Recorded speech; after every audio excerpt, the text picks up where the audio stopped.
ലോക്സഭാ തെരഞ്ഞെടുപ്പിൽ സംസ്ഥാനത്ത് ഏറെ വാശിയേറിയ മത്സരം നടന്ന മണ്ഡലങ്ങളിൽ മുൻപന്തിയിലാണ് വടകര.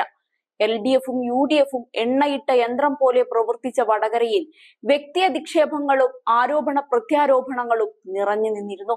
2 MLAമാരാണ് പരസ്പരം മത്സരിച്ചത് എന്നതും CPMലെയും കോൺഗ്രസിലെയും ജനകീയ നേതാക്കളായിരുന്നു സ്ഥാനാർത്ഥികൾ എന്നതും മറ്റൊരു സവിശേഷതയാണ്.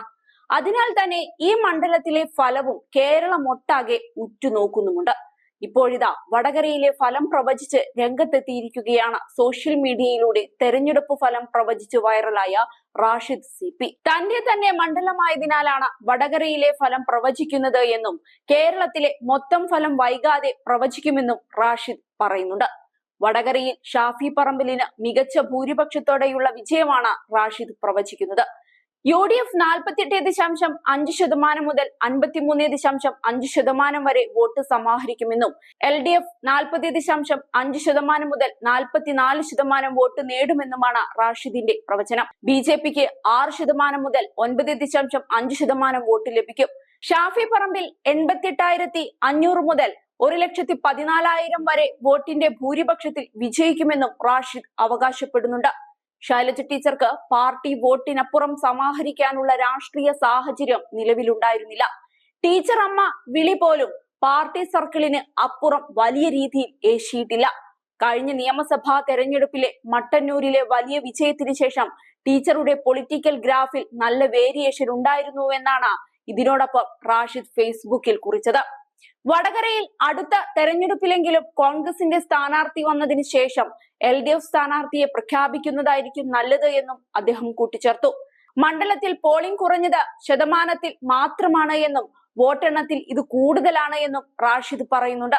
കഴിഞ്ഞ കേരള നിയമസഭാ തെരഞ്ഞെടുപ്പിൽ LDF 96 മുതൽ 104 വരെ സീറ്റ് നേടി ഭരണ തുടർച്ച നേടുമെന്നായിരുന്നു റാഷിദിന്റെ പ്രവചനം.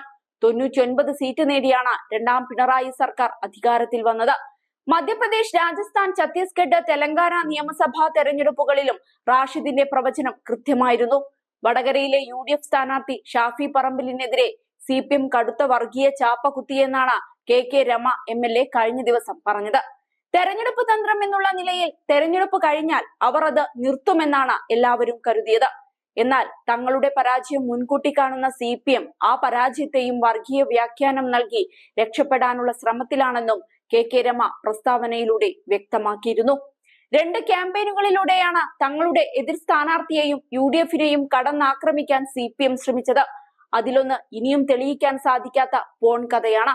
യാതൊരു ഉത്തരവാദിത്വമില്ലാതെ ഈ കഥയുടെ ഭാരവും ബാധ്യതയും സ്ഥാനാർത്ഥി തന്നെ നേരിട്ട് എതിർ സ്ഥാനാർത്ഥിയുടെ തലയിൽ കെട്ടിവെക്കുന്ന കാഴ്ചയും നാം കണ്ടു.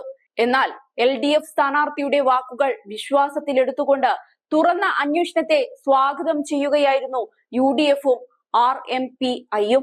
രണ്ടാമത്തേതാണ് ഈ വർഗീയ വ്യാഖ്യാനം. തെരഞ്ഞെടുപ്പ് പ്രവർത്തനത്തിലെ മുസ്ലിം ലീഗിന്റെ മുസ്ലിം ചെറുപ്പക്കാരുടെയും ഊർജ്ജസ്വലമായ സാന്നിധ്യവും ഷാഫി എന്ന പേരുമാണ് CPMനെ വിറളി പിടിപ്പിക്കുന്നതെങ്കിൽ പിന്നെ നിങ്ങളിൽ നിന്ന് വർഗീയവാദിയിലേക്ക് 1 ഇഞ്ച് ദൂരം പോലും ബാക്കിയില്ലെന്ന് സ്വയം മനസ്സിലാക്കുന്നത് നന്നായിരിക്കുമെന്നാണ് ശൈലജ ടീച്ചറെ കുറ്റപ്പെടുത്തിക്കൊണ്ട് KK രമ കഴിഞ്ഞ ദിവസം ഫേസ്ബുക്കിലൂടെ തുറന്നടിച്ചത്.